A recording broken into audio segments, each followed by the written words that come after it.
2026 சட்டமன்ற தேர்தலையொட்டி 100 வேட்பாளர்கள் கொண்ட முதற்கட்ட பட்டியலை நாம் தமிழர் கட்சி வெளியிட்டுள்ளது.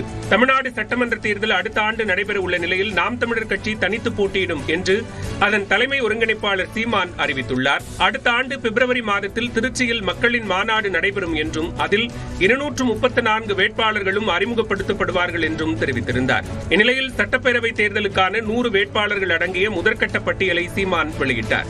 அதில் இடும்பாவனம் கார்த்திக் வேதாரண்யம் தொகுதியிலும், இயக்குநர் களஞ்சியம் சென்னை 1000 விளக்கு தொகுதியிலும், வீரப்பனின் மகள் வித்யாராணி மேட்டூர் தொகுதியிலும் போட்டியிடுவார்கள் என்று அறிவிக்கப்பட்டுள்ளது.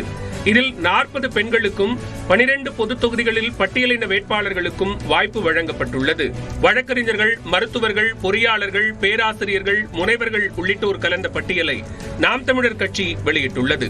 சிவகங்கை மாவட்டத்தில் காரைக்குடி தவிர மற்ற தொகுதிகளுக்கு வேட்பாளர்கள் அறிவிக்கப்பட்டனர். சீமானுக்கு சொந்த ஊர் காரைக்குடி என்பதால் அங்கு அவர் நேரடியாக களமிறங்கலாம் என்று சொல்லப்படுகிறது.